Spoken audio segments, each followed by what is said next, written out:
Welcome back to Valencia Tales, wishing you a truly good day, filled with calm moments and gentle things ahead. And now, let's step together into today's story. The CEO asked me to lunch, then casually said, "We need to give opportunities to new people now." I'd spent 3 years building our entire tech operation from the ground up, only to be pushed out for the owner's unqualified nephew. His condescending tone made it clear I was disposable. "I understand," I said calmly. They had no idea that We need to give opportunities to new people now. Garrett Morrison didn't even look up from his salmon when he said it. Just kept cutting, that precise corporate motion like he was discussing a budget line item instead of erasing 3 years of my life. I sat across from him at Carlisle's, watching my career end over white tablecloths and overpriced seafood. Before we continue, I want to thank you for joining me in sharing these stories that matter. If you believe that competence should matter more than connections in the workplace, please consider subscribing. It's free and helps us reach more people who need to hear this. Now let's see how this unfolds. The owner's nephew. 28 years old.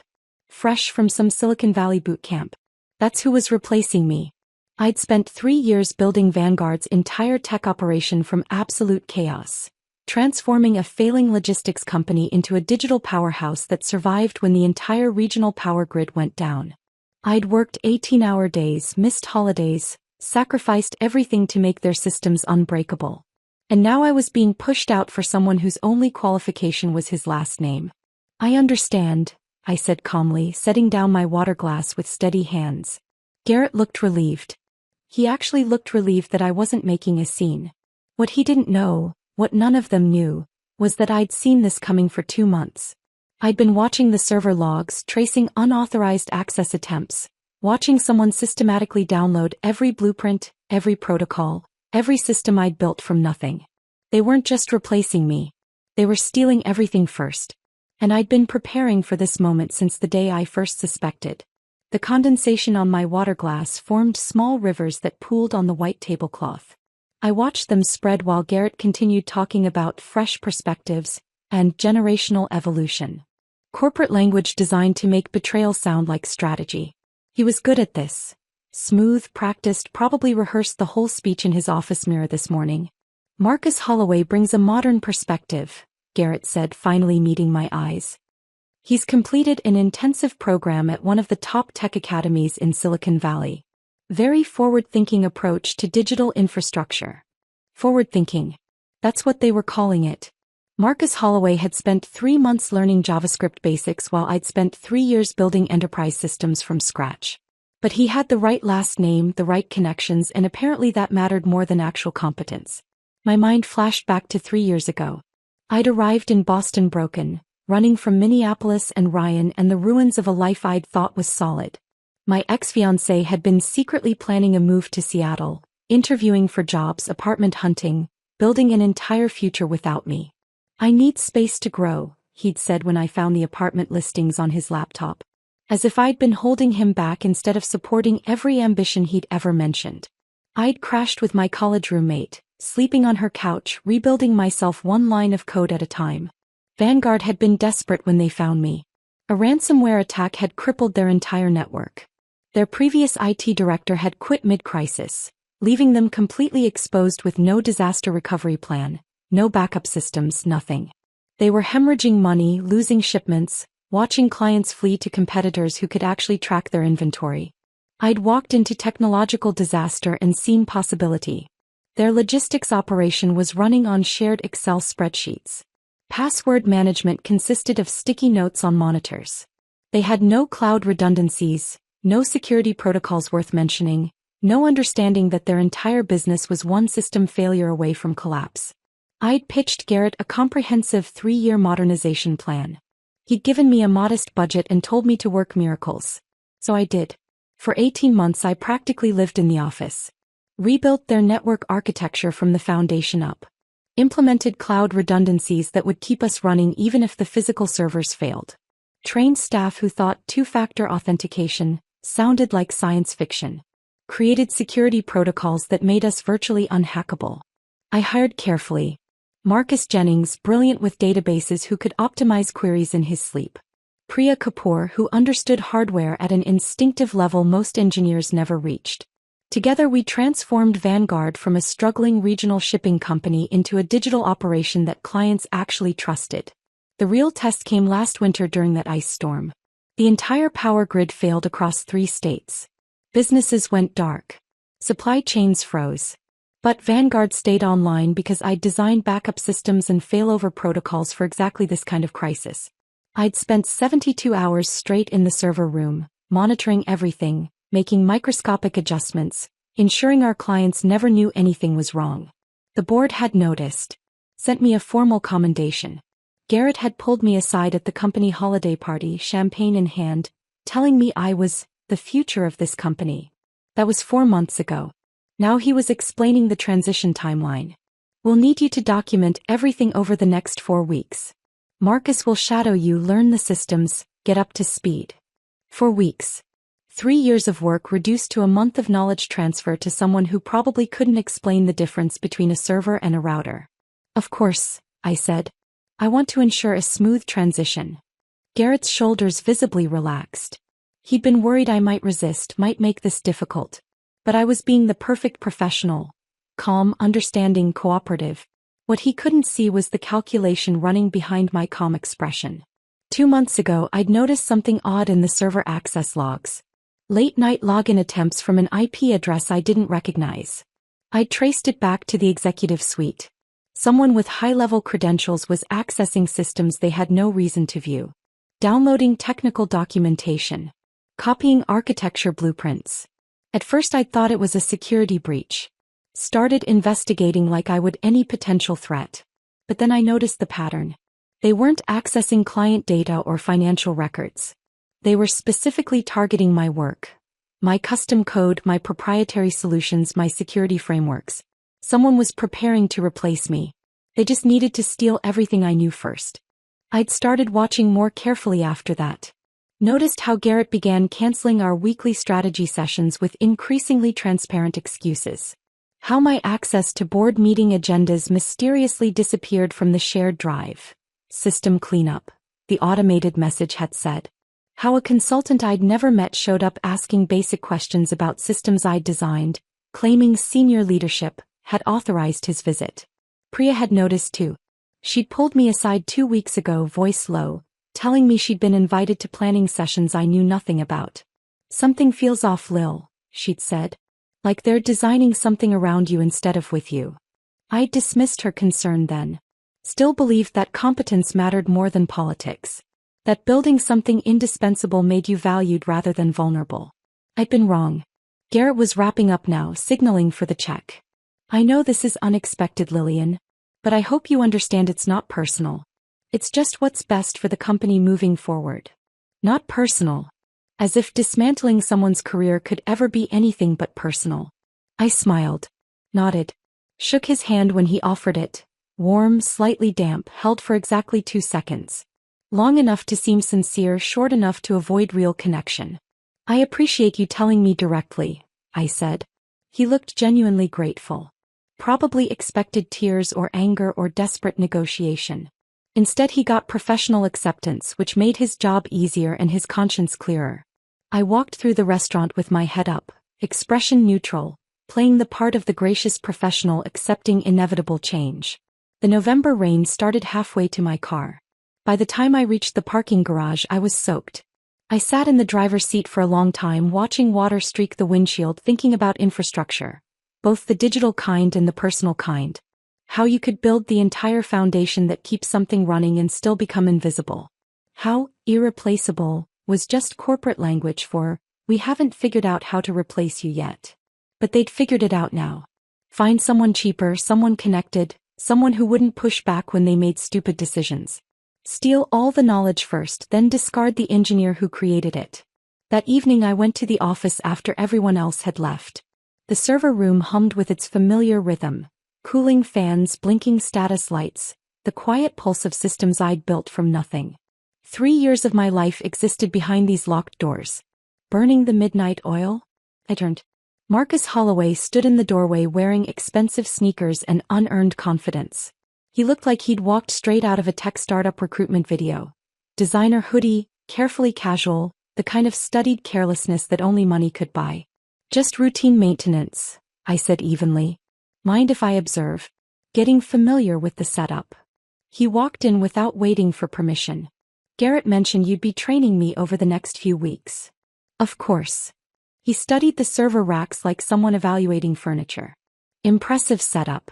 Seems a bit over-engineered for what we actually need, but definitely solid infrastructure. Over-engineered. I'd built these systems to handle triple our current capacity specifically so Vanguard could scale without hitting infrastructure bottlenecks. Every redundancy, every backup system, every layer of complexity he was casually dismissing had a strategic purpose. But he couldn't see that. Didn't have the experience to understand why complexity sometimes equaled resilience. Been reviewing your documentation, he continued. Really thorough. I've got some ideas for streamlining things, modernizing the approach. He said it like he was doing me a favor. Like optimization meant stripping away safeguards without understanding why those safeguards existed in the first place. I look forward to hearing your thoughts, I said. After he left, I sat down at my workstation and pulled up the access logs on my personal laptop, the one they hadn't thought to restrict yet. Marcus Holloway's credentials had been created 5 weeks ago. 5 weeks before my termination lunch. He'd been given full administrator privileges from day one. The viewing history showed he'd already downloaded my entire technical documentation library, every custom solution, every proprietary algorithm, every workaround that made impossible timelines routine. They'd been planning this for months. Mining my knowledge while I worked 18-hour days fixing security vulnerabilities, while I sacrificed evenings and weekends to keep their systems running flawlessly. While I was building their future, they were systematically preparing to erase mine. I pulled out my phone and texted Marcus Jennings, "Coffee tomorrow? Harbor Cay. 6:30. Then I drove to the pier where Ryan and I used to watch container ships navigate the harbor. Back when I still believed people meant what they promised. Back when I thought commitment was something more than convenient until it wasn't. The water was black under the November sky, reflecting nothing. I sat in my car, engine off, watching my breath fog the windows. I thought about trust and value and what happens when you mistake being essential for being secure. About the difference between building something and owning it. About how easily competence becomes invisible until the moment everything breaks. They thought I was disposable. Thought I'd accept this quietly and fade away. They were about to learn how wrong they were. Marcus Jennings was already at Harbor Cafe when I arrived at dawn, hunched over a coffee that looked like it had gone cold. Exhaustion was written in every line of his face, the kind that comes from losing sleep over moral dilemmas instead of technical problems. "They're phasing you out," he said before I'd even sat down. "I know." I slid into the booth across from him. "How long have you known?" "Few weeks." He couldn't meet my eyes. "They've been having me document your systems. Asking strange questions about dependencies, vulnerabilities, failover procedures. Making me explain architecture only you fully understand." He finally looked up. "I should have warned you immediately. I'm sorry." "You have twins," I said quietly. "Middle school, right? And a mortgage." He nodded. "Student loans. Another 8 years of payments." I understood. Principal was expensive when you had obligations. When refusing to cooperate meant risking everything your family depended on. Marcus had made the calculation every parent makes. Protect your own first, even when it means compromising what you know is right. We sat in silence for a moment, watching early morning joggers pass the window, their breath visible in the November cold. A delivery truck rumbled past. The barista called out someone's order. Normal life continuing while mine was being systematically dismantled. I leaned forward. "They think everything's captured in the documentation." Understanding flickered across Marcus's face. "But we both know it's not," I continued quietly. "The proprietary middleware I'd developed independently. The custom integrations that existed nowhere in official code repositories. The monitoring algorithms that only functioned because of invisible architecture they couldn't see or replicate. The patches I'd built during late nights and weekends, solutions to problems that weren't supposed to be solvable. I'm not sabotaging anything," I said carefully. "But I'm not giving away what belongs to me either." Marcus studied me for a long moment. "Then, what do you need?" "Copies of everything I developed independently. Original code, timestamps, Anything that proves ownership separate from Vanguard's standard work product. I paused. And I need to know who's still with me. He pulled a flash drive from his jacket pocket and slid it across the table. Already done. Everything you asked for. I pulled it last night after everyone left. I looked at the small device. You're risking your job. They're going to do this to all of us eventually, he said. Today it's you. Tomorrow it's me or Priya or anyone who knows too much and costs too much. He wrapped his hands around his cold coffee. I can't teach my daughters to stand up to bullies and then be a coward myself. The official announcement came during the company-wide meeting the following week. I'd spent the days between strategizing with a lawyer, documenting everything, preparing for what I knew was coming. But preparation didn't make it hurt less. Garrett stood at the podium with Marcus Holloway beside him like a crown prince being presented to the kingdom. The conference room was packed. They'd made attendance mandatory. As many of you know, Vanguard is entering an exciting new phase, Garrett began, his voice carrying that practiced corporate enthusiasm. We're committed to generational transition and fresh perspectives that will carry us into the future. Fresh perspectives. Code for cheaper labor and nepotism. Lillian Thorne has been instrumental in building our technology infrastructure, he continued, carefully not meeting my eyes. We're grateful for her contributions as she helps transition leadership to Marcus over the next 4 weeks. Past tense. I was already gone in his mind. Whispers rippled through the room. Most of my team looked genuinely shocked. They hadn't known.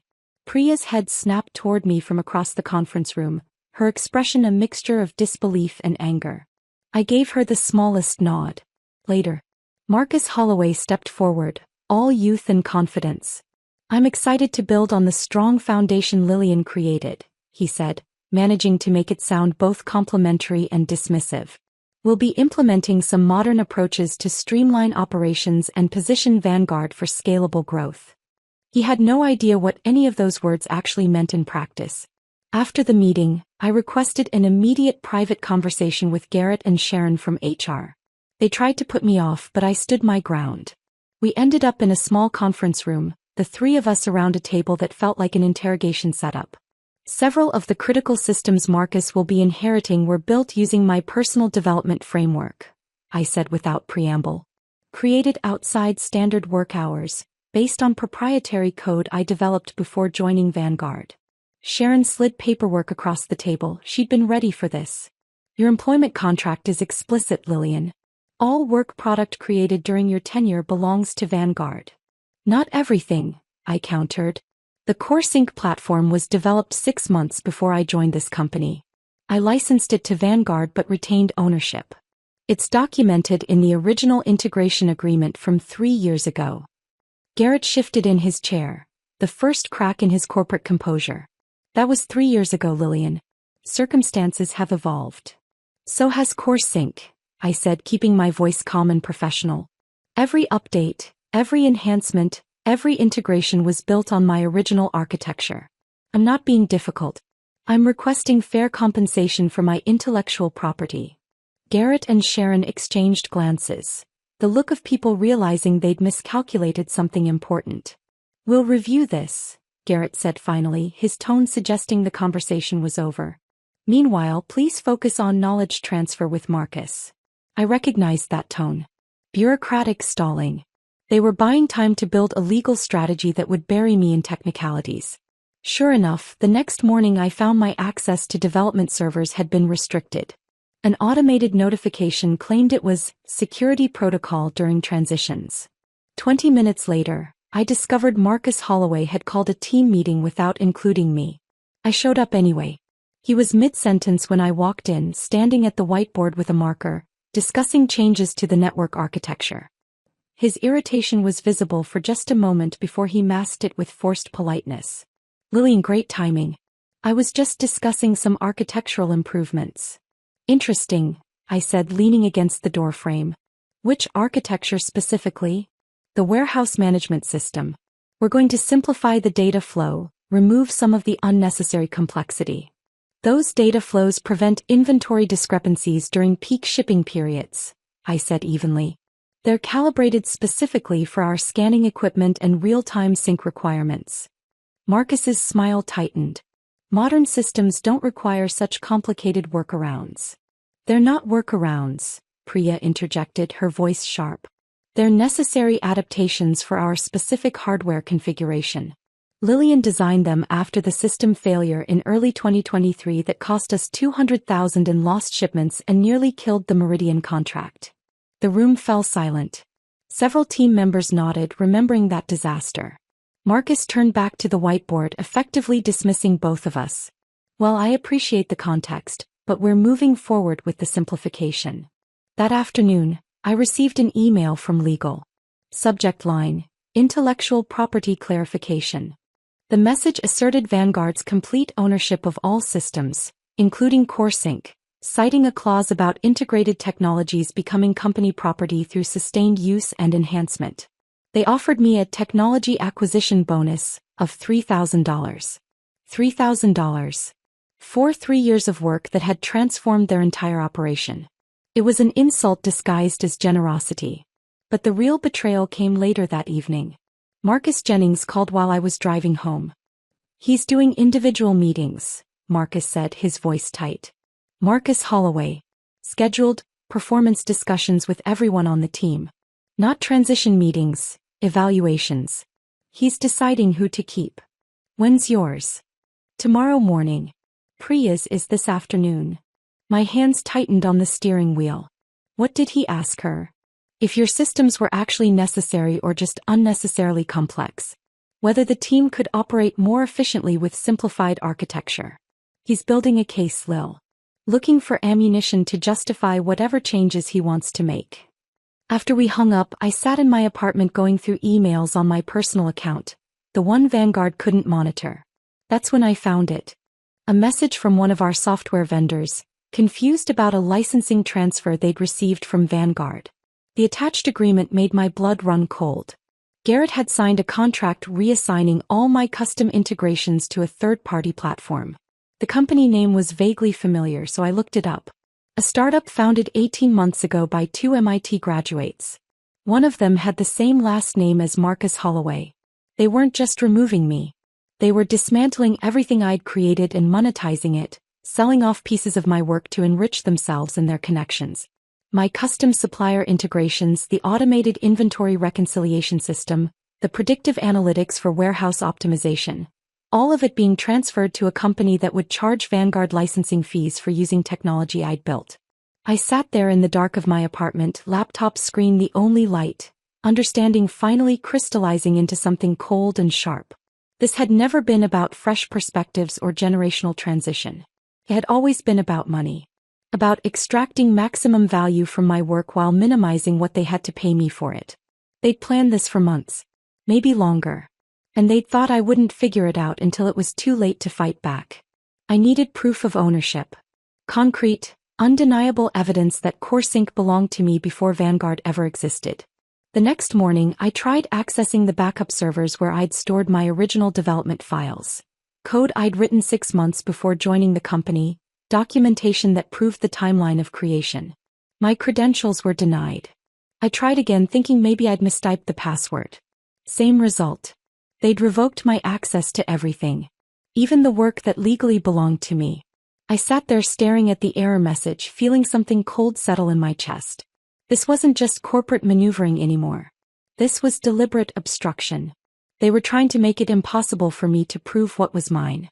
That evening, I pulled up an old contact in my phone. Elena Martinez. We'd met at a tech conference in Austin 2 years ago. Ended up having drinks after a panel discussion about intellectual property protection in the digital age. She was a cybersecurity attorney who specialized in cases exactly like mine. Developers whose work got appropriated by the companies they worked for. We'd stayed loosely in touch. Occasional emails about industry news. Congratulations when she won a major case last year. Now I needed her expertise in ways I'd never anticipated. I texted her, need legal advice. Urgent. Can we meet? Her response came within minutes. Tomorrow evening? Brookline. Angelo's on Harvard Street. 7 p.m. Angelo's was perfect. A quiet Italian place far from downtown Boston where Vanguard employees would never think to look. I arrived early, chose a corner booth with a view of the entrance, ordered water I didn't drink. Elena arrived exactly on time, her briefcase suggesting she'd come straight from the office. She slid into the booth, ordered wine, and got straight to business. Tell me everything. So I did. The termination lunch. The unqualified nephew replacing me. The stolen integrations being sold to his roommate's startup. The credential revocations. The systematic downloading of my proprietary code. I laid it out methodically, the way I'd present a technical problem. Symptoms, timeline, evidence. Elena took notes on her tablet, occasionally stopping me to ask clarifying questions. When I finished, she sat back and studied me. Legally, you're in a difficult position, she said carefully. Work-for-hire doctrine gives employers broad rights to anything created during employment. But, she held up a hand as I started to protest, something doesn't add up here. Why terminate you now? The company's thriving specifically because of what you built. They've got stable operations, satisfied clients, systems that work. Why risk disrupting all that? I can't figure it out either, I admitted. It doesn't make business sense. Unless the business is changing in ways you don't know about. Elena tapped her tablet. Let me do some research. Public records, SEC filings, corporate registrations. Nothing invasive, just information that should be publicly available anyway. Sometimes the answer isn't in what companies do, it's in what they're preparing to become. We parted ways with a plan. She'd dig into Vanguard's corporate filings while I continued documenting everything I could remember about CoreSync's development timeline. I drove home through evening traffic, my mind circling the same questions. Why no? Why this way? What was I missing? 3 days later, my phone rang at midnight. Elena's name on the screen. You need to see this, she said without preamble. Her voice carried controlled anger, the kind lawyers develop when they found something that offends their sense of justice. I'm sending you files now. Look at them and call me back. The documents appeared in my email seconds later. SEC filings. Corporate disclosures. Acquisition agreements in late-stage negotiation. Vanguard was being acquired by Meridian Logistics, a national supply chain corporation worth billions. The deal was contingent on Vanguard demonstrating modernized technical infrastructure and sustainable leadership transition. My hands started shaking as I read further. They're positioning for sale, Elena explained when I called back. Your systems are a major asset in the valuation. The filings specifically reference proprietary logistics management platform with advanced real-time tracking capabilities. That's your CoreSync, Lillian. They're selling your work as their primary asset. But why push me out before the sale? I asked. Wouldn't I add value to the deal? Read attachment 3, Elena said grimly. I opened it. Internal emails obtained through discovery procedures. Public record because Meridian was a publicly traded company and had filed preliminary acquisition documents. The first email was from David Holloway to Garrett, dated 4 months ago. Meridian's concerned about key personnel dependencies. Want to see leadership transition before finalizing terms. Suggest we begin phase out of current tech director, position Marcus as new generation leadership. 4 months ago. While I'd been working 18-hour days resolving a critical security vulnerability that could have cost them millions. The next email was Garrett's response. Agreed. We'll begin documentation extraction and transition planning. Marcus Holloway starts shadowing systems immediately. Another email dated 3 months ago. Lillian's work product must be secured before termination. Legal reviewing ownership claims on CoreSync platform. May need to accelerate timeline if she becomes aware of acquisition. They'd been planning this for months. Extracting my knowledge, copying my code, preparing Marcus to take credit for systems he couldn't build himself. All timed to maximize the acquisition value while minimizing my ability to claim what was mine. While I was building their future, they were systematically erasing me from it. I drove to Castle Island without consciously deciding to go there. Parked in the lot overlooking the harbor and sat watching planes descend toward Logan Airport, their lights cutting through the pre-dawn darkness. My mind cycled through every conversation from the past 4 months. The consultant who'd shown up asking basic questions. He'd been from Meridian doing due diligence. My disappeared board access. They'd been discussing the acquisition in those meetings. Garrett canceling our weekly sessions. He couldn't meet my eyes while planning my removal. Every subtle shift in tone, every odd interaction, every unexplained change. It had all been choreographed. A carefully planned extraction of knowledge before disposing of the source. I thought about Ryan planning his Seattle move in secret. Building a future without me while pretending we had one together. Making me believe in something that was already ending. But this time was different. This time I wasn't the person who'd fallen apart. This time I'd seen it coming. I'd been watching, documenting, preparing. At home, I tore through my closet looking for an old external hard drive I'd used before joining Vanguard. Found it in a box of cables and adapters I'd nearly thrown away during my last apartment move. I plugged it in with shaking hands. The files were still there. Original CoreSync code, dated 8 months before I'd joined Vanguard. Development notes showing the evolution of the platform. Architecture diagrams I'd sketched during coffee shop sessions while job hunting after Ryan left. And emails. Dozens of emails. Including one from Garrett Morrison, dated 3 weeks after I'd started at Vanguard. Your CoreSync platform is exactly what we need. Can you integrate it with our current systems? We'll discuss proper licensing arrangements once the initial crisis is resolved. Another 2 months later, CoreSync working beautifully. You've saved this company, Lillian. We'll formalize the licensing agreement when things stabilize. I'd trusted those promises.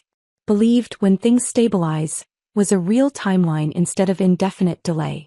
Fool me once. The next morning, Marcus Holloway called me into a conference room.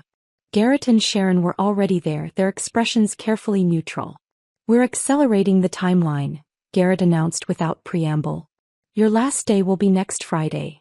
1 week instead of 4. They were panicking, though I wasn't sure they fully understood why yet.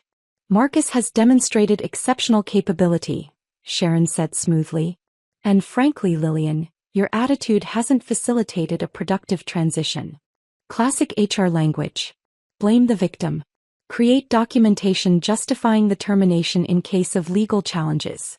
Marcus Holloway leaned forward with the confidence of someone who'd never faced real consequences. We'll need all documentation and training completed by Wednesday. I want to ensure continuity for the team. The team he was planning to evaluate and potentially replace. I nodded slowly, then asked with perfect calm, and regarding CoreSync ownership? Have you reviewed the original agreements? Garrett's expression hardened into something almost hostile. Our legal team has determined all integrated systems are company property. The separation package is generous, Lillian. I suggest you accept it. I stood, gathered my things with deliberate slowness. I'll have my attorney review everything, I said quietly. Garrett leaned forward, his voice carrying an edge of warning. Don't complicate this. It won't change the outcome. I met his eyes directly. We'll see. As I walked out, I pulled out my phone and texted Marcus Jennings, Plan B, tonight. His response was immediate. Where and when? They thought they'd won.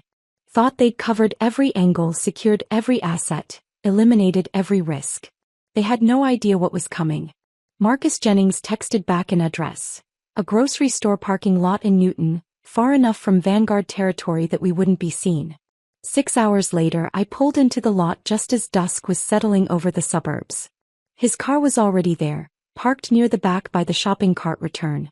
I pulled up beside him and he got out, glancing around nervously before approaching my passenger window. I unlocked the door and he slid in, bringing cold air and tension with him. He handed me a flash drive without a word.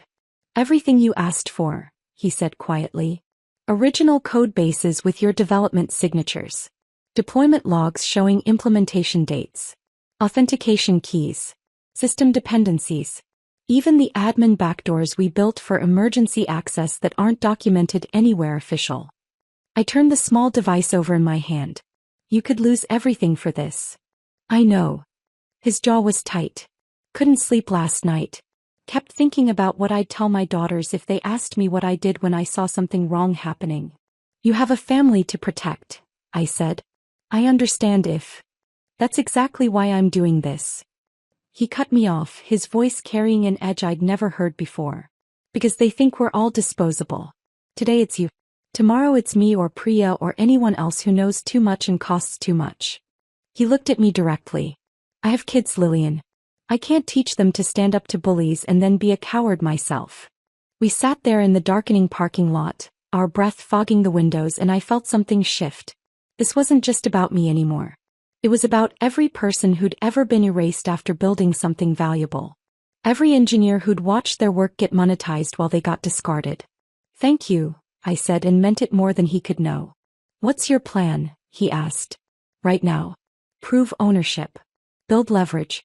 Make them realize what they're actually losing." I paused. "I'm not trying to destroy the company. Just protect what's mine." He nodded, then hesitated. "Well, there's something else. Marcus Holloway asked me to stay late tomorrow to help him understand the CoreSync architecture. He wants to know if there are any dependencies that could cause system failures." "What did you tell him?" "That I'd need to review the documentation." A slight smile crossed his face. "Which, of course, doesn't include half the critical components because you built them independently." After he left, I drove home and didn't leave my apartment for the entire weekend. I set up my dining table like a war room. Laptop, external monitors, the flash drive Marcus had given me, printed copies of every email I'd saved, legal pads covered in timelines and notes. Elena came over Saturday morning with coffee and pastries and her own laptop, and we worked through the evidence piece by piece. "Start with the original CoreSync code," she instructed. "We need timestamps proving you created it before Vanguard." I pulled up the files from my old hard drive. Creation dates, modification history, even the metadata showing which computer I'd used. My personal laptop, not company equipment. "Now the emails," Elena continued. "Specifically ones where Garrett acknowledges this was your platform, not company property." I found them easily. The email where he'd first asked me to integrate CoreSync into Vanguard systems. Another where he'd written, "Your platform is saving us" during the ransomware crisis. A third where he'd promised to formalize the licensing arrangement when things stabilize. "This is good," Elena said, making notes. "They're going to argue integration. That once you incorporated CoreSync into their systems, it became inseparable from company property. We need to prove the core functionality can exist independently." Sunday morning I started building exactly that. An independent version of CoreSync that could operate completely separate from Vanguard's infrastructure. I used the original code from my hard drive, stripped away the Vanguard-specific integrations, and rebuilt it as a standalone platform. It took 14 hours straight. By Sunday evening I had a working prototype that could track inventory, manage logistics, and provide real-time analytics without touching any of Vanguard's systems. Proof that CoreSync existed independently of their infrastructure. "Now we need to establish your ownership formally," Elena said, reviewing my work. "File provisional patents on the key innovations. Not the whole platform, just the specific technical solutions that make it unique." We identified 3 critical components: the load balancing algorithm that prevented crashes during peak shipping periods, the predictive analytics that anticipated warehouse bottlenecks before they happened, and the mobile interface architecture that worked offline then synced seamlessly when connection was restored. These weren't generic solutions. They were specific innovations I'd created through trial and error, late nights debugging, and deep understanding of logistics operations that you couldn't learn from a boot camp. Elena helped me draft the patent applications while I ate cold pizza and drank my 4th cup of coffee. By midnight Sunday we'd filed provisional patents on all 3 innovations. "Now comes the important part," Elena said, closing her laptop. "You need a failsafe. Something that protects your work without destroying the company or hurting innocent employees." I'd been thinking about this for days. A licensing requirement. Built into the code itself. Explain. I update CoreSync with digital signature verification. The system checks if it's being run under a valid license from me. If not, it triggers a graceful shutdown with clear instructions for renewing the license. Elena considered this. Timeline. The license expires 9 days from now. 2 days after my official termination date. So if they sign a proper licensing agreement, everything continues working? Exactly. Nothing destructive. Nothing malicious. Just standard software licensing that they should have established 3 years ago. Elena smiled slightly. That's actually brilliant. You're not sabotaging anything, you're just requiring them to pay for what they're using. I spent the rest of the night implementing the changes. Working with the code Marcus Jennings had provided, I carefully updated the authentication protocols. Added the license verification. Set the expiration date. Tested everything multiple times to ensure it would work as intended. A clean shutdown that protected data integrity while making it impossible to continue operations without proper licensing. By 2 a.m. it was done. I transferred all my original code to an encrypted cloud server Elena had helped me set up, completely separate from anything Vanguard could access. Monday morning I arrived at the office early, exhausted but clear-headed. Priya was already at her desk and she looked worse than I felt. Marcus called emergency sessions all weekend, she said quietly as I approached. Tried to reverse engineer your monitoring algorithms. How'd that go? Badly. 4 shipping alerts got missed Saturday morning. We had to ground operations at the Framingham warehouse for 6 hours. She rubbed her eyes. Lost about $60,000 in delayed shipments. 2 clients called demanding explanations. I kept my expression carefully neutral, but internally I was documenting every detail. The systems were already failing without proper understanding. Marcus Holloway's arrogance was costing them real money. That's unfortunate, I said simply. Priya hesitated, glancing around to make sure no one was listening. Well, I think I'm next. Marcus keeps asking if my position is mission critical. Like he's building justification to cut anyone who worked closely with you. I looked at her directly. Do you trust me? He didn't hesitate. Completely. I pulled a sealed envelope from my bag and slid it across her desk. If anything unusual happens this week, anything at all, open this. It explains everything.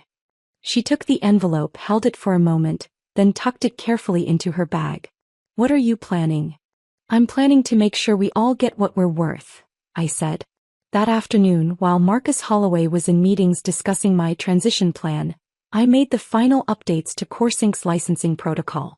The changes were subtle, buried deep in authentication routines that no one would think to examine unless they knew exactly what to look for. The license would expire in exactly 9 days. And when it did, every instance of CoreSync across all of Vanguard's operations would display a simple message. License expired. Contact developer to renew service. Nothing malicious. Nothing destructive. Just the natural consequence of using something that didn't belong to them without permission from the person who created it. I saved the changes, encrypted the backup and logged out. For the first time in weeks I felt something close to calm. They thought they'd covered every angle. Thought they'd secured every asset and eliminated every threat. They were about to learn how wrong they were. Thursday morning, Marcus Holloway appeared at my desk without warning. Can I see you in my office? It wasn't really a question. I followed him down the hallway, past cubicles where my former team carefully avoided making eye contact. His office, formerly a storage room before they'd cleared it out for him, still smelled like cardboard and old carpet. He closed the door and gestured to a chair. I remained standing. Some team members mentioned you've been acting unusual this week, he said, trying to sound casual, but his voice carried an edge of uncertainty. Anything I should know about? I gave him my calmest smile, the one I'd perfected over 3 years of dealing with executives who consistently underestimated me. Just ensuring everything's properly documented. You'll want comprehensive records for the transition.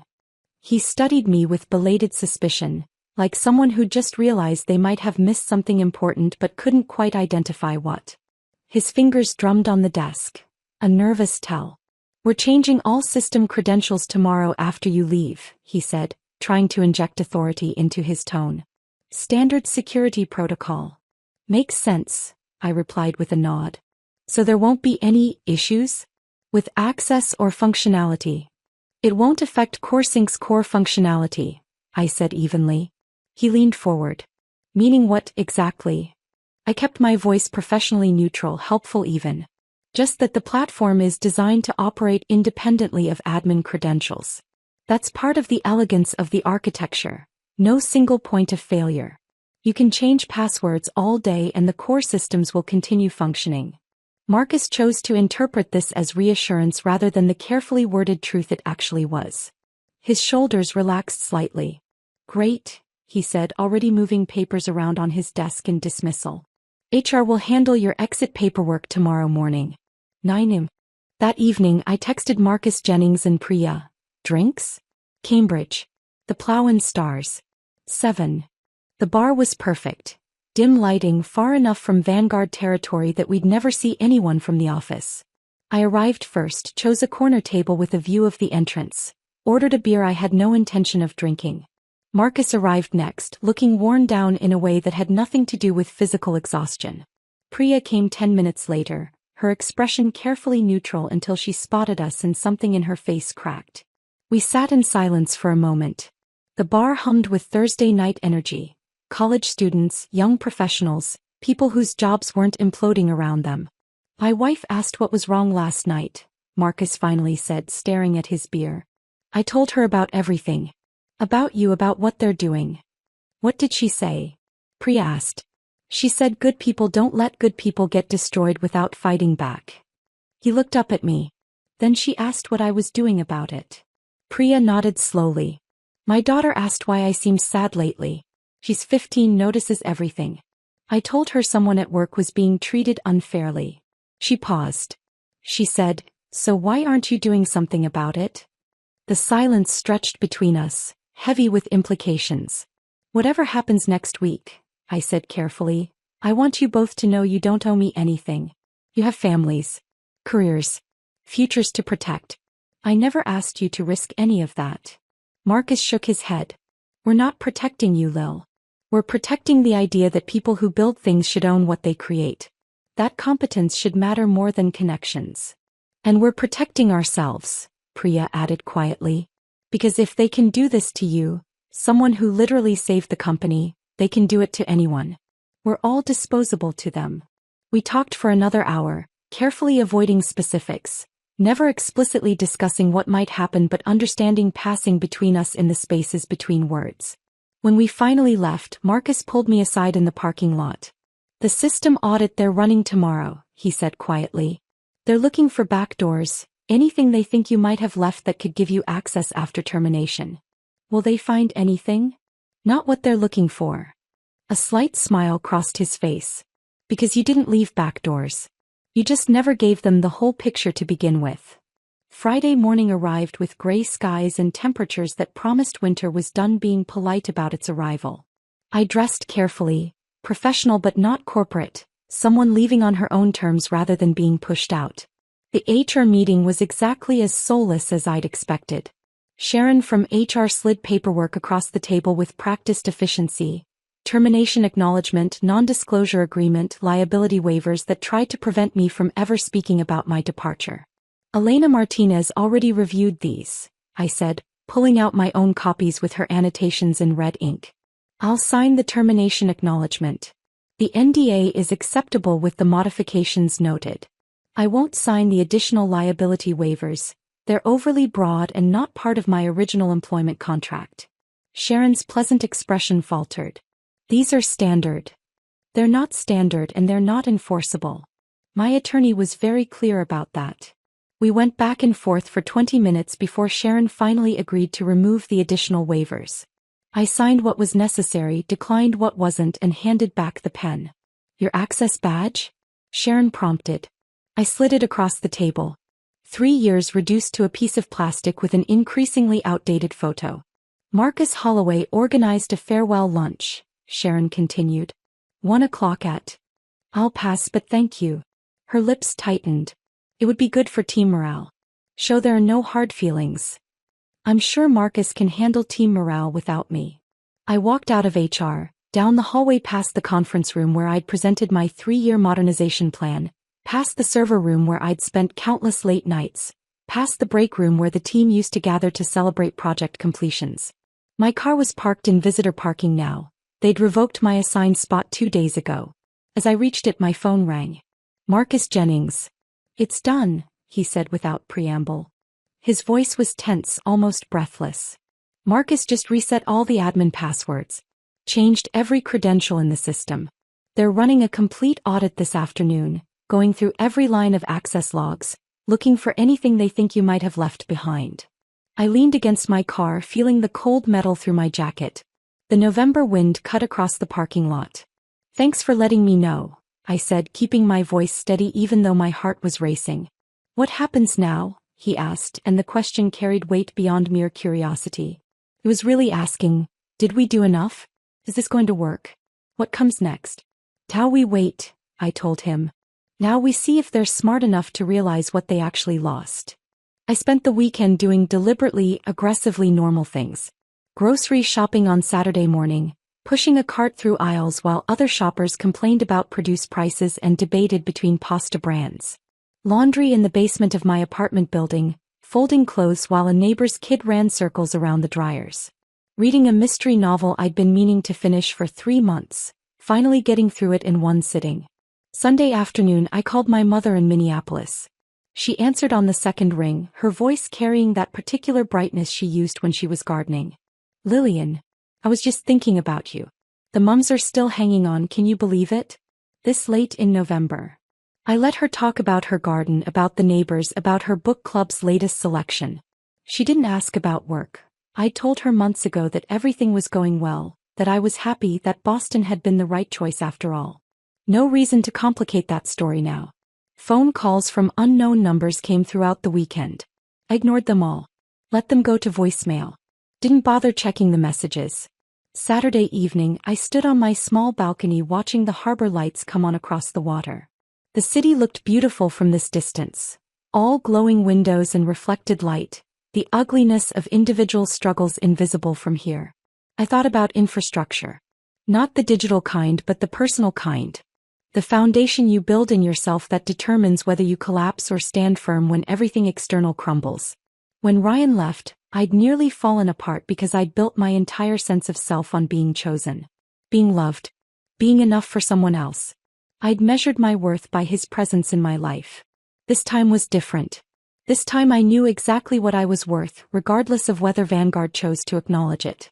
I'd built something real, something valuable, something that couldn't be replicated by someone with 3 months of training and the right last name. Sunday night, I sat at my kitchen table and reviewed the timeline one final time.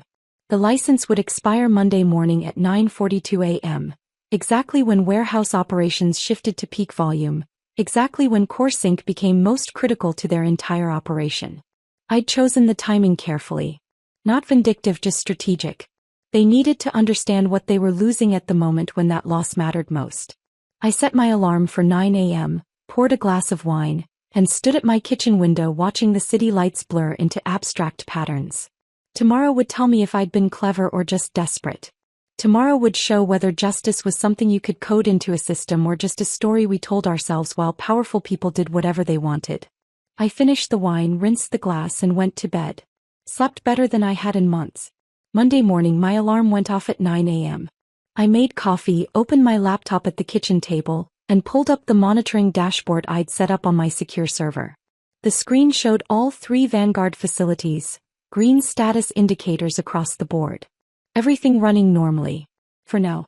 I watched the clock in the corner of the screen. 9:38. 9:39. 9:40. At exactly 9:42 a.m., when warehouse operations shifted to peak volume and core sync became most critical to their entire workflow, the status indicators started changing. Yellow. Then orange. Then red. Every instance of core sync across Vanguard's entire operation displayed the same notification. License expired. Contact developer to renew service. The message was professional, calm, utterly factual. I'd written it that way deliberately. No anger, no accusations, just a simple statement of reality. I'd set up the monitoring not to gloat, but to ensure the systems shut down cleanly without data corruption or safety issues. The shutdown sequence I'd programmed was graceful.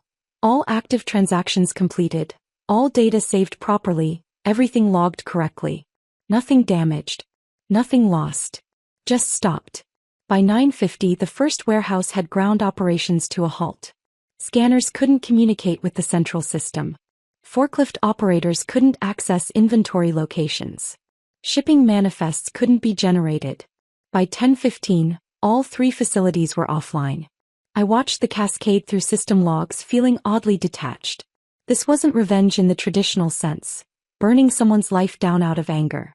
This was simply the natural consequence of trying to use something you don't own without permission from the person who created it. My phone started ringing. Unknown number. I let it go to voicemail. It rang again. Different unknown number. Voicemail. And again. They could wait. They'd made me wait through months of secret planning and systematic erasure. They could wait through a few hours of consequences. At 10:47, a text from Marcus Jennings. All hell breaking loose here. Marcus H. running between facilities. Garrett locked in conference room with lawyers. No one knows what to do. I didn't respond. Just watched the monitoring dashboard, watched the system stay stubbornly offline, watched the time tick forward. At 11:03 my phone rang again. This time I recognized the number. Garrett's personal cell, still saved in my contacts from 3 years of working closely together.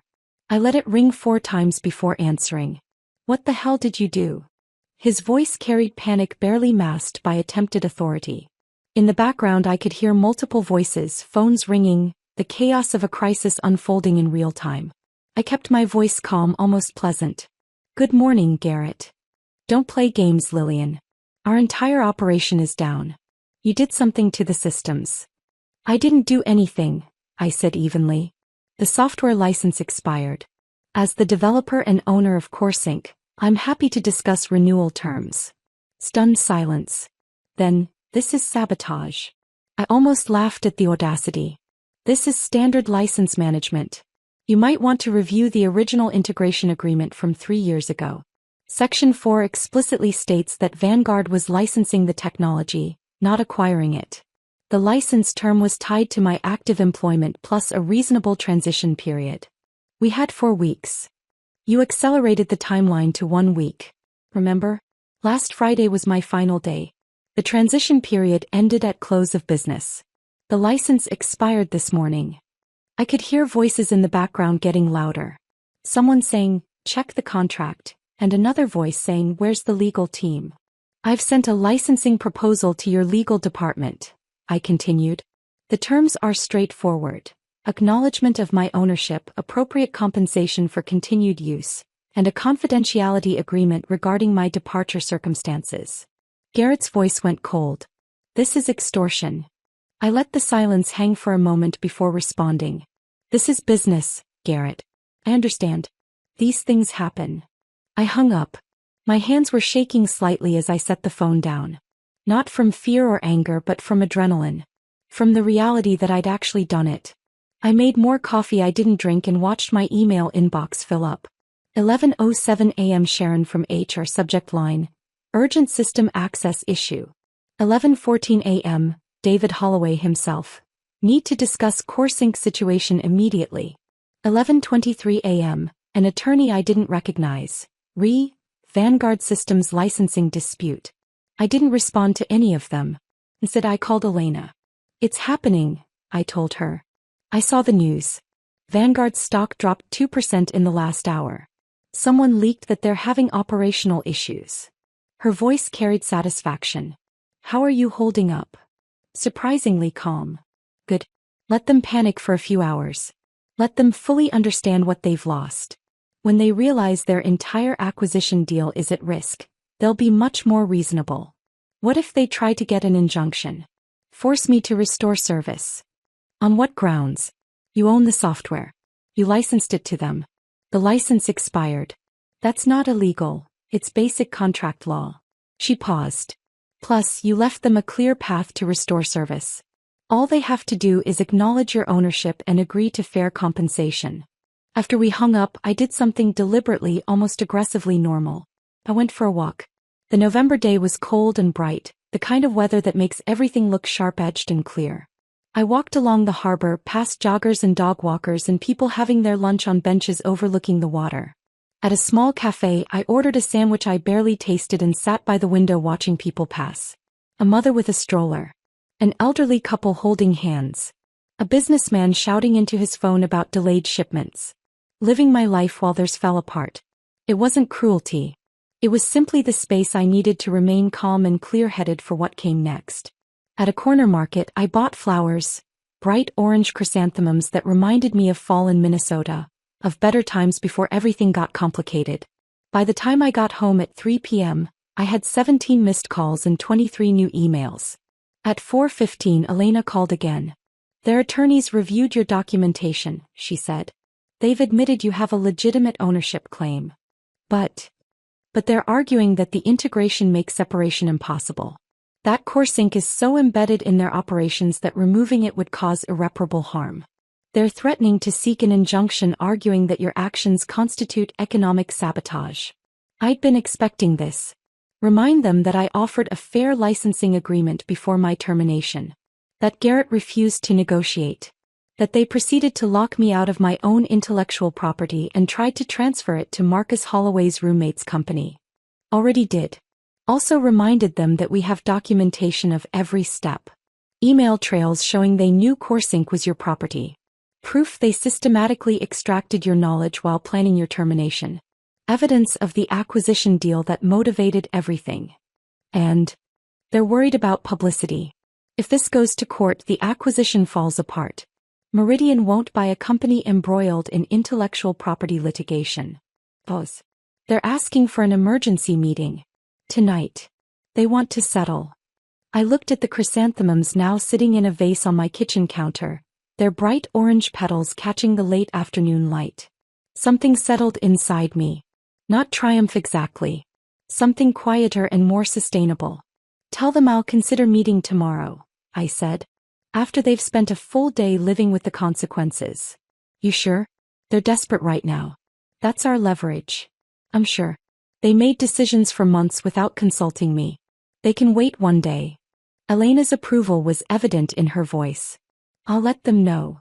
That evening, as the sun set over the harbor and the city lights began their nightly routine, my phone buzzed with a text from Marcus Jennings. Emergency meeting just ended.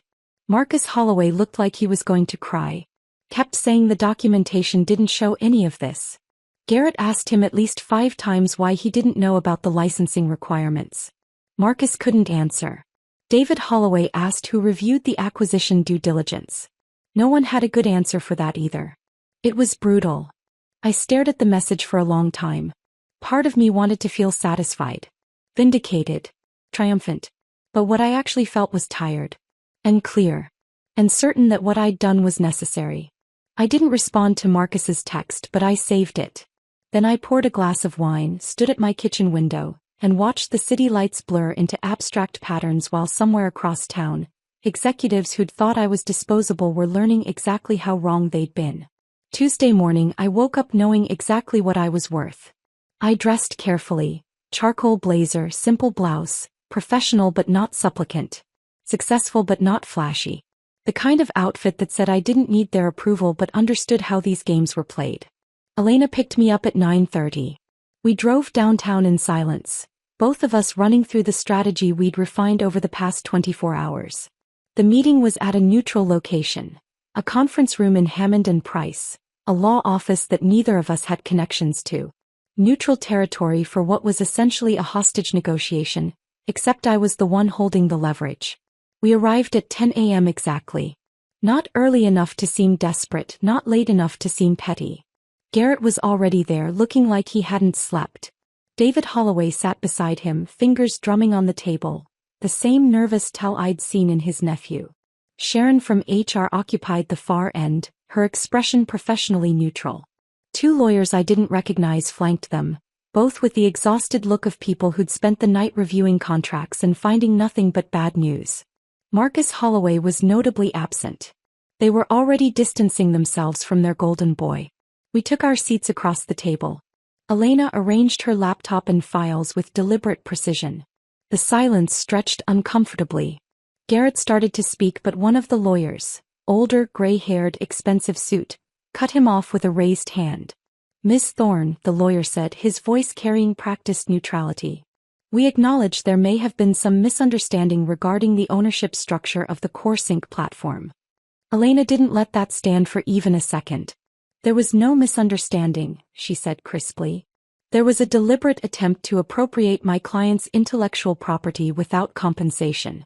We have documentation proving ownership, emails acknowledging the licensing arrangement, and evidence of systematic extraction of proprietary information.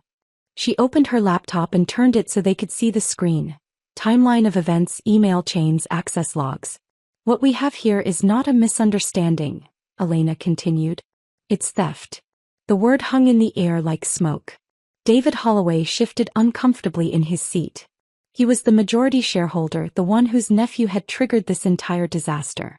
I watched him calculate in real time how much this was going to cost, Not just in money but in reputation in the acquisition deal that was supposed to set him up for a comfortable retirement. Let's not use inflammatory language, the gray-haired lawyer said. Let's use accurate language, Elena countered. She pulled up another document. My client developed CoreSync 6 months before joining Vanguard. She licensed it to the company with explicit retention of ownership rights. This was acknowledged by Mr. Morrison in multiple emails. She gestured to the screen. These emails where he refers to licensing Lillian's platform and promises to formalize arrangements once things stabilize. Garrett's jaw tightened but he said nothing. The negotiation took 4 hours. They tried everything. The younger lawyer argued that work-for-hire doctrine superseded the licensing agreement. Elena produced the employment contract with its carve-out clause for pre-existing intellectual property. Sharon suggested that the integration of CoreSync into Vanguard's systems created shared ownership. Elena showed timestamps proving the core functionality existed independently, demonstrated with the standalone version I'd built over the weekend. The gray-haired lawyer implied that my actions, the license expiration, constituted breach of contract and economic sabotage. Elena calmly explained that enforcing licensing terms was standard business practice, and that I'd offered to negotiate a proper agreement before my termination, which Vanguard had refused. They had nothing but assumptions and corporate overreach. Elena had documentation, evidence, and the law on her side. Around 2 p.m. someone ordered sandwiches that no one ate. The conference room smelled like stale coffee and desperation. Finally, David Holloway leaned forward, cutting off his lawyer's mid-argument. What do you want? I'd been waiting for this question. Preparing for it since the moment I'd watched those server logs 2 months ago. First, I said, my voice steady and clear, immediate acknowledgement of my ownership of CoreSync and all derivative works. Documentation stating clearly that the platform was developed independently and licensed to Vanguard, not created as work for hire. David nodded slowly. Continue. Second, a licensing agreement with appropriate compensation. 15% of the acquisition value attributed to the logistics platform. Payable over 3 years with standard payment guarantees. The lawyers exchanged glances. 15% of CoreSync's valuation in the Meridian acquisition was substantial, somewhere in the range of several $1,000,000. Third, I continued, a confidentiality agreement that prevents Vanguard from disparaging my work or the circumstances of my departure. Any reference to my employment ends with mutual agreement to part ways. And fourth, Garrett's voice was tight. Restoration of my professional reputation. A formal statement from Vanguard acknowledging my contributions to the company's technical infrastructure and expressing gratitude for my service. Silence around the table. Then Elena added quietly, the alternative is litigation that will take years, cost millions in legal fees, and almost certainly kill your acquisition deal. Meridian won't wait while you sort out disputed intellectual property ownership. And given the documentation we have, publicity around this case won't reflect well on Vanguard's business practices. David Holloway's face had gone pale. We need to discuss this privately. Of course, Elena said. They filed out. Elena and I moved to a different conference room down the hall. Someone brought fresh coffee that went cold while we waited. How are you feeling? Elena asked after 20 minutes of silence. Tired, I admitted. But clear. They're going to agree. They have no choice. I know. 45 minutes later they returned. Garrett spoke first and I could see how much the words cost him. We agree to your terms. David Holloway added quickly, with one addition. We need you available as a consultant during the transition. To ensure system stability and support the integration with Meridian. I looked at Elena. We'd anticipated this request. Consulting rate is triple my previous salary, I said. And I work on my own schedule, reporting to Meridian's chief technology officer, not to Vanguard management. David's eyes widened slightly at the rate, but he nodded. Agreed. The lawyers pulled out laptops and started drafting documentation immediately. It took another 2 hours to finalize everything, every clause reviewed and negotiated, every term precisely defined. I read every word carefully before signing. Elena reviewed it twice. When the last signature was in place, Garrett stood and extended his hand. I looked at it for a moment before shaking it. His palm was damp. You planned this all along, didn't you? He said quietly as we gathered our things. The license expiration time to your departure? I met his eyes directly. I planned to protect what was mine. You planned to steal it. One of us succeeded. He looked away first. As Elena and I walked down the hallway toward the elevators, I saw Marcus Holloway standing near the windows, phone pressed to his ear, his voice urgent and strained. He looked up as we passed. The phone dropped slightly from his ear. Our eyes met for just a moment. I didn't smile. Didn't gloat. Just gave him a slight nod and kept walking. Let him live with the knowledge that his arrogance had cost his family's company millions. That the easy job he'd been handed had turned into a disaster because he'd underestimated someone he'd never bothered to understand. Outside, the November air was cold and sharp. Elena and I stood on the sidewalk for a moment, not speaking. You did it, she finally said. We did it, I corrected. She smiled. Drinks tonight? We should celebrate. Tomorrow, I said. Tonight I just want to go home and sleep. But there was one more meeting first. 4 days later I sat in a very different conference room. Meridian Logistics' downtown office was all glass and steel and expensive minimalism. Cassandra Wells, their chief technology officer, was in her 50s with sharp eyes and a no-nonsense demeanor that reminded me of my favorite engineering professor in college. She got straight to the point. We're proceeding with the Vanguard acquisition, she said, sliding a contract across the table. But we want you leading the technical integration as an independent consultant. Not an employee. Not tied to Vanguard's management structure. You report directly to me. I reviewed the contract. The compensation was 3 times my previous Vanguard salary. Complete autonomy over schedule and methodology. Defined scope that protected me from overreach. What about Marcus Holloway? I asked. Cassandra's expression cooled noticeably. Mr. Holloway will be pursuing other opportunities. His technical assessments during our due diligence were optimistic at best. He assured his uncle that the transition would be seamless. He paused meaningfully. Obviously it wasn't. She leaned back in her chair. Between us, this acquisition nearly fell apart. If you hadn't been willing to negotiate, we would have walked away. Vanguard doesn't seem to understand that they bet their entire future on systems you built. Systems that apparently can't function without you. I signed the contract that afternoon. And for the first time in months I felt something like peace. Not because I'd hurt anyone, but because I'd finally been properly valued for what I'd created. I left Cassandra's office and walked through downtown Boston as the afternoon light turned golden. The contract was in my bag, signed and sealed. The peace I felt wasn't triumph. It was something quieter. Resolution maybe. Or just the simple satisfaction of being properly valued.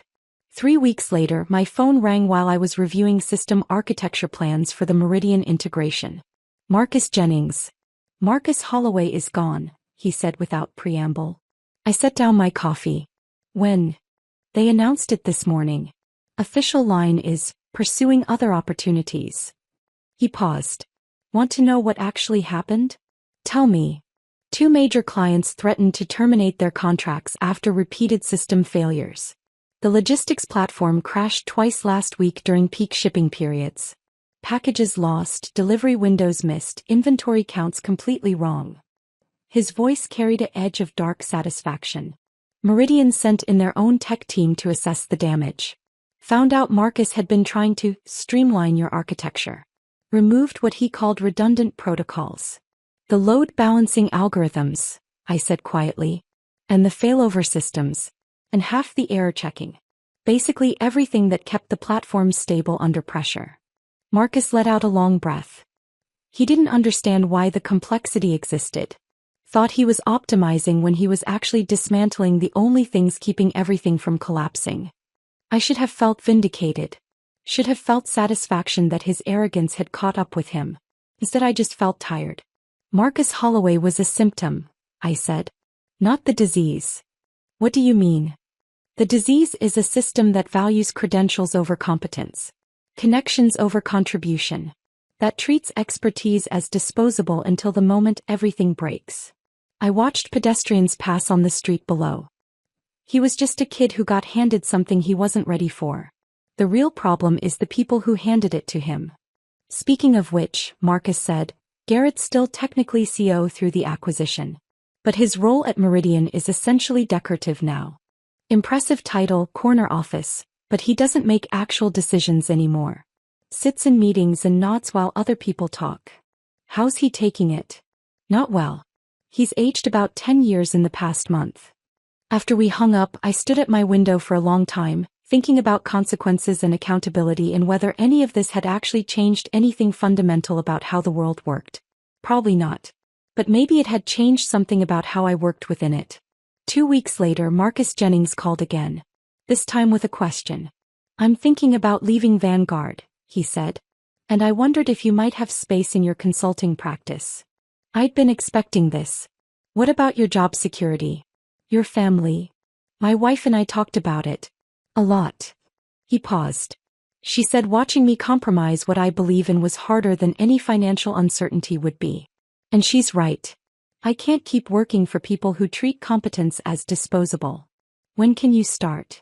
Within 4 months, both Marcus and Priya had joined me. We weren't employer and employees. We structured it as a partnership. Equal stakes, shared decision-making, everyone properly compensated for what they contributed. Priya brought 3 other former Vanguard engineers with her. People who'd watched what happened to me and decided they wanted to work somewhere that valued them properly. We rented office space in Cambridge. Nothing fancy, just 2 rooms with good light and a view of the river. Filled it with whiteboards and comfortable chairs and the kind of equipment we'd always wanted but never gotten approved at Vanguard.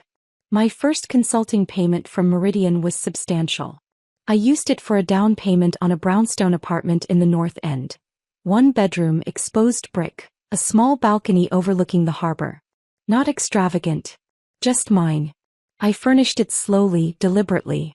A couch I actually liked instead of something on sale. Art from local galleries. Bookshelves I filled with technical manuals and novels in equal measure.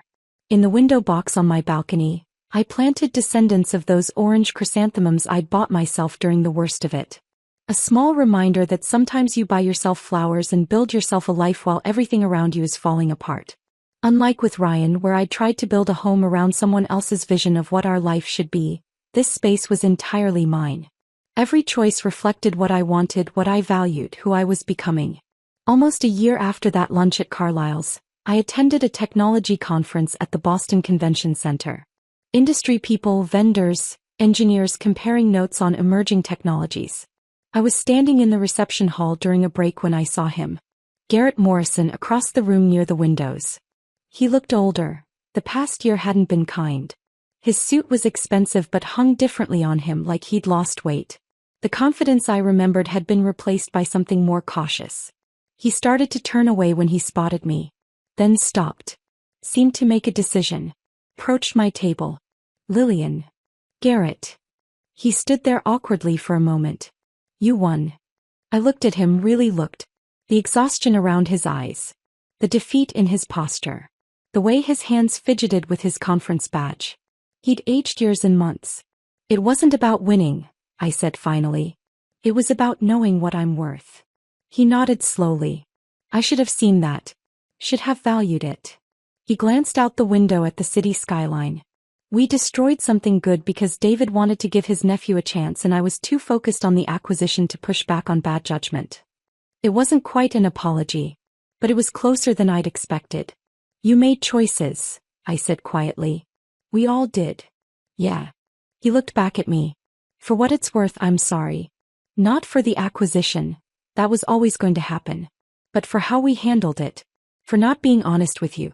For treating you like you were disposable when you'd built everything that mattered. Thank you for saying that. He nodded once more, then walked away. I stayed there for a long time, watching the city lights come on across the harbor, thinking about systems. The ones we build, the ones we break, and the ones that ultimately define who we are. 6 months after that encounter, my consulting firm had expanded to 15 people. We operated differently than most tech companies. No venture capital, no pressure to grow faster than made sense. We were selective about clients, turning down projects that wanted to extract our expertise without properly compensating us. We only accepted contracts where we maintained ownership of our innovations, where we got fair recognition, where the terms respected what we brought to the table. Marcus Jennings's daughters visited the office one afternoon after school. They were 12 now, identical twins who looked around our workspace with wide eyes. The younger one, Sarah, approached me while her dad was showing her sister the server setup. "Is this the place my dad talks about?" she asked. "Where people treat each other right?" I looked at her earnest expression, at the hope in the question. "Yes," I said. "This is that place." "Cool." She paused. "He says you taught him it's okay to stand up for what's right even when it's scary." Across the room, Marcus's eyes had gotten bright. He looked away quickly, but I'd seen it. We weren't changing the whole industry. We were too small for that, too new, too focused on sustainable growth instead of explosive scaling. But we were proving something important. That competence has value. That creators deserve ownership. That you can build success without treating people as disposable parts in someone else's machine. Sometimes the best revenge isn't destruction. It's building something they can't function without, then making them acknowledge they needed you all along. I thought about that lunch at Carlisle's. Garrett's casual dismissal. My own calm acceptance that hid months of careful preparation. They thought I was disposable. They learned otherwise. And in learning that lesson, they taught me something too. I'm not just worth what others decide to pay me. I'm worth what I know I created. What I can build. What I bring to any table I choose to sit at. That knowledge, more than any contract, more than any settlement, more than any revenge, is what I built from the ruins. On Friday evenings now, I stand on my balcony watching the sun set over the harbor. The chrysanthemums bloom orange against the railing. The city spreads out below, full of people building and breaking and rebuilding their lives. I pour wine. Watch the light change.